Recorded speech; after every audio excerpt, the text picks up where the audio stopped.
Ito. Pag malaki ng konti ko, ito. Laki yun.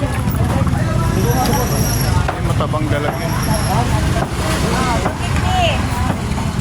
Ano, papalitan ko na. Yung mga ganyan, ano?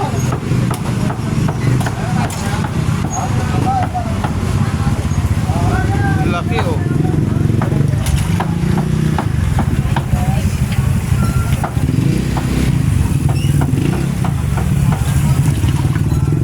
Ito, maganda.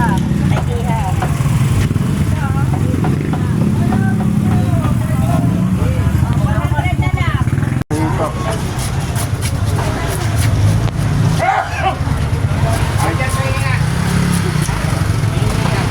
Ay, sorry po. Pang vlog din tayo. Bukang tumango kayo.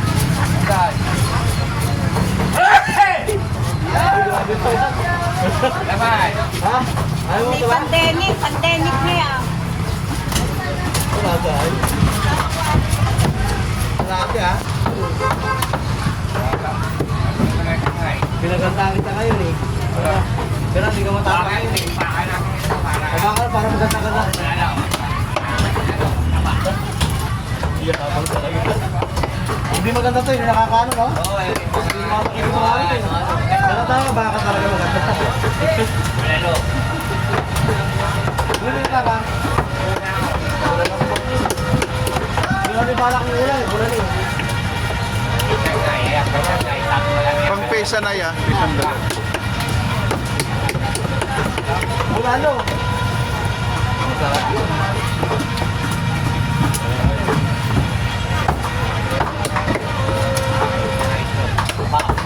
Hindi mo lang yung kantor. Kantor ng baka masarap. Madaratan.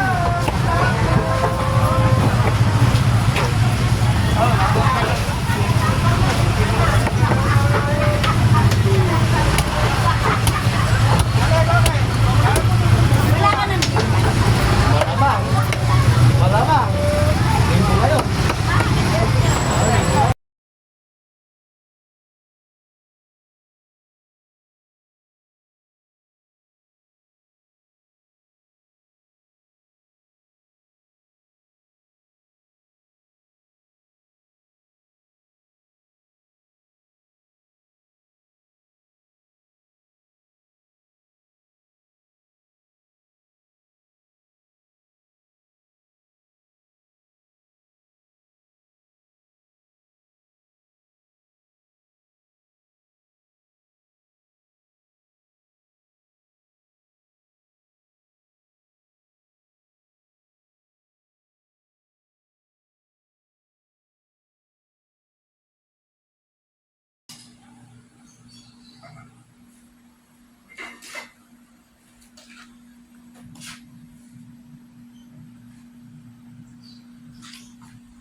So, pag mag-igisa tayo, unahin natin yung ating mga aromatics. Unahin natin yung ating luya hanggang sa lumabas yung kanyang aroma. Pag lumabas yung kanyang aroma, saka natin isusunod ang ating bawang. So palabasin ang aroma hanggang sa lumabas lang yung amoy ng luya Para mabango lang siya. para maging mabango. Saka para lumasa din siya din sa ating ulam. Okay. Masarap kasi yung medyo may anghang ng konti. Pag magluluto tayo ng ating pesang dalag. Pesang dalag. Nakakatulong sa pagtanggal ng langsa. Yes. Anong sunod na po natin ilagay? Next natin ay ang ating bawang. Bawang. Yung bawang, wag natin masyadong tutustahin kasi minsan pumapait pag natusta yung bawang. So yung konting ano lang, wala sa lumabas lang din yung kanyang aroma. Aroma. So hindi masyadong tusta. Yes. Saktuhan lang. Uy, ang bango na. Kung naamoy nyo lang, mabango na siya. Oo. Yung amoy ng bawang at ng luya. And since mabilis masusunog ng ating bawang, Sunod na natin guys yung sibuyas. bago masunog ng tuluyan ng ating bawang. So itong dish na to, ito yung specialty ba to dito sa Taytay? Sabi natin oo, specialty ng Taytay. Pesang dalag. Pesang dalag.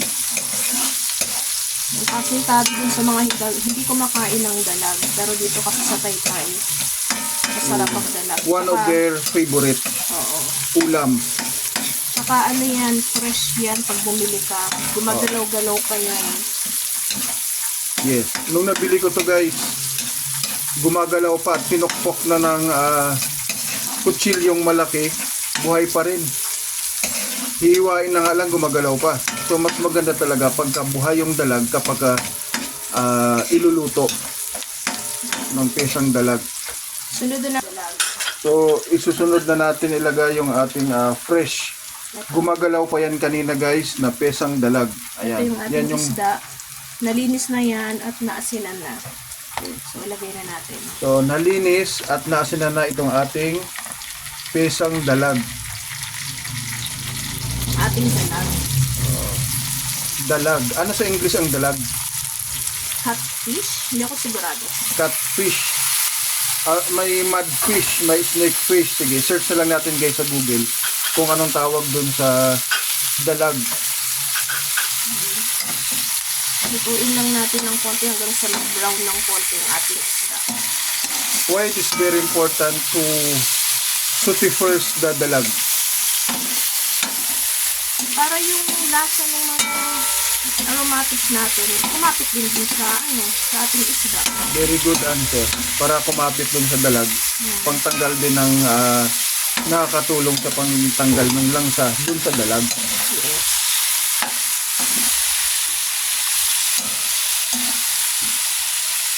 Lutuin lang natin ng konti. Ilang taon ka na po ba kumakain ng dalag? Yubo. Tagal na. Bata pa lang ako kumakain ako. So, grade 1 ka pa lang kumakain ka na ng dalag. Kinder pa lang kumakain ako ng dalag. Kinder pa lang kumakain ka ng dalag. Kasi isa talaga to sa masarap na dish sa Taytay. Wow. One of the masarap na dish dito sa Taytay Rizal. Pesang dalag. So, importante guys na maggisa nyo po ang ating dalag para po pangtanggal po sa langsa, mabawasan po yung langsa. Takpan lang natin ng ilang minutes para maluto yung isda. Copy. Balikan natin siguro mga after 3 minutes. So, hanguin na natin yung ating isda. So, hahanguin yung isda. Hanguin muna natin. Kasi kapag iniwan mo siya dyan at ilagyan natin ng sabaw, madudurog yung isda. So, kunin muna natin. Para hindi siya madurog. Para habang hindi madurog. kumukulo. Kasi syempre papakuluan mo yan. At the same time, na ano na siya, parang naprito na siya sa mga spices. Oo. Yan, balik natin yung ating luya. So, ito na yung ating fish. Yan yung ating fish na nasute sa ating mga spices, herbs and spices. Ating hugas bigas. Then yung- Hugas bigas yung gagamitin natin na pangsabaw sa ating pesa.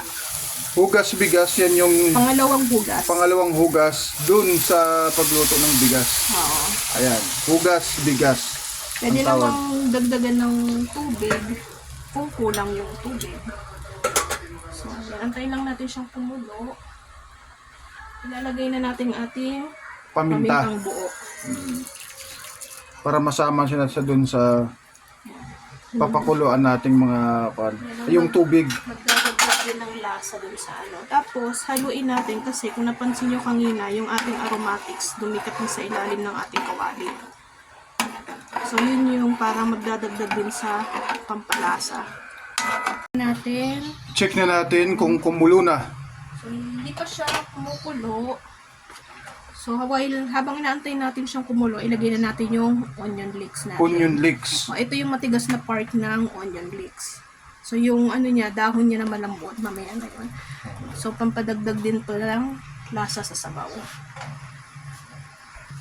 Takpan na ulit natin at antayin natin siyang kumulo. Okay, check na natin. Ayan, Yun, kumulo na siya. kumulo na.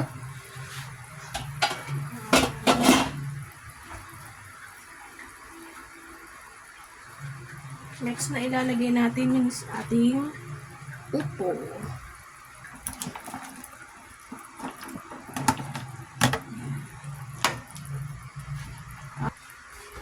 Patis yung gagamitin natin pampalasa. Patis. Pag mamaya, pag kulang pa rin sa alat, pwede naman natin dagdagan ng asin. Kasi di ba yung isda, inasinan na natin. So baka naman sumobra tayo sa asin. Kaya mas maganda, tikman muna natin bago tayo magdagdag ng asin mamaya. Copy. Ayan, check na natin kung simmering na siya. Ayan, simmering na siya. Pwede natin ilagay ang ating... Pwede na nating ilagay ang ating fish dahil simmering na siya. Ano ibig sabihin ng simmering sa Tagalog?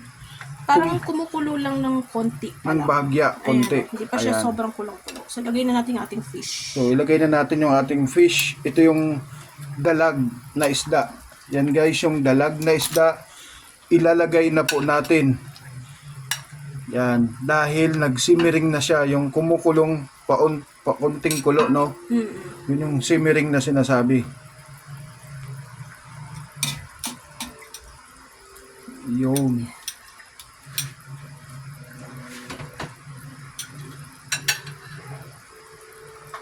Yung, ilagay na rin natin yung natitira natin yung onion leeks. Ito yung dahon. Yan yung dahon na onion leeks. Ilagay na Lumasa natin. na rin siya sa sabaw. Tsaka yung ating sibuyas na mura. Sibuyas na mura. Yan yung sibuyas, dahon ng sibuyas. Yes. Sibuyas na mura lang ang tawag dito sa Taytay. Haluin lang natin. Tapos takpan natin ulit. Hahaluin lang po natin at tatakpan lang po natin ulit. Para Kumulo pa siya ng konti at maluto pa ng konti yung isda. Although yung isda kasi natin luto naman na. So, kasi naprito na kanina, di ba? prito natin kanina. Nagisa natin kanina. Isang isa pag isa. So papakulaan lang ng konti. Kasama yung mga sangkap. Mamaya natin tikman yung ating sabaw. Kung sapat na yung alat. Ayan.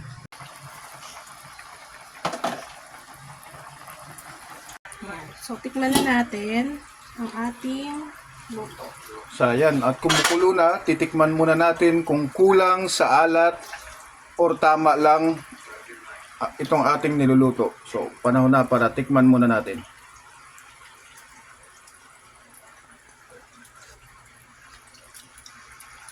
Lagay natin. So, Pwedeng asin, pwedeng patis kung sa tingin nyo ay kulang pa sa alat. So yan po yung gamit naming patis. Pwedeng patis, pwedeng asin, pangdagdag po depende sa sa alat. inyo kung anong prefer nyo.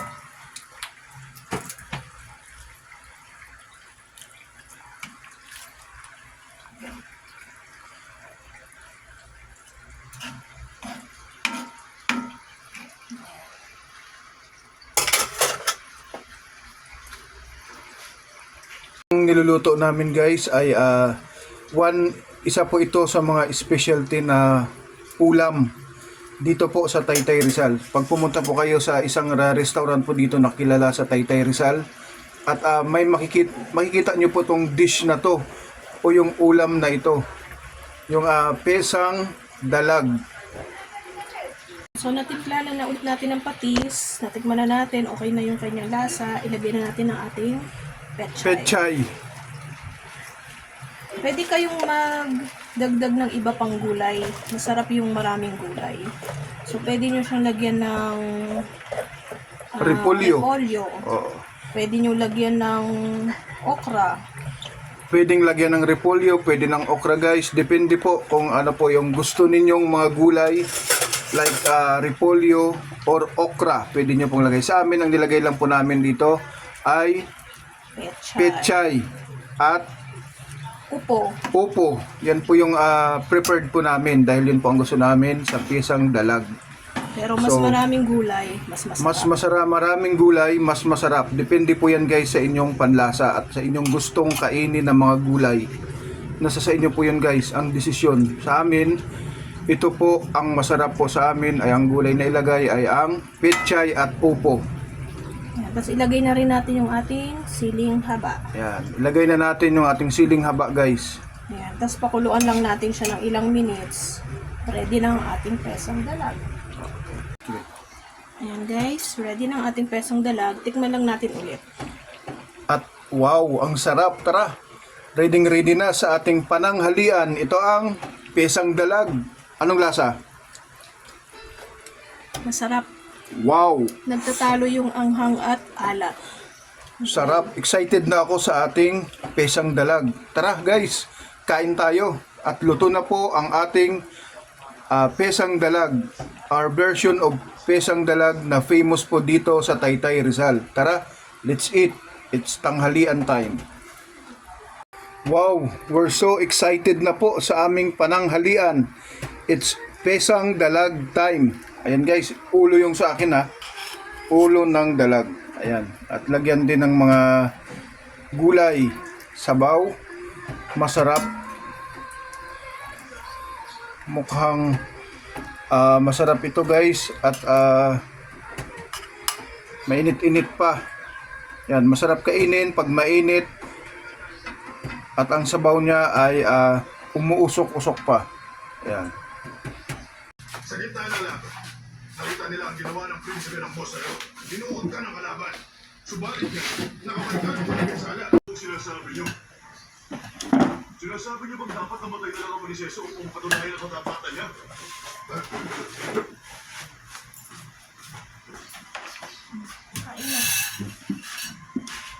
Pesang dalag.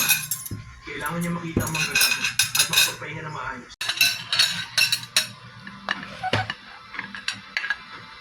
Kamahal. Sa tingin. Ano lasa? Masarap ang pesang dalag. Naninira sa prinsesa! Pananagutin ko sila!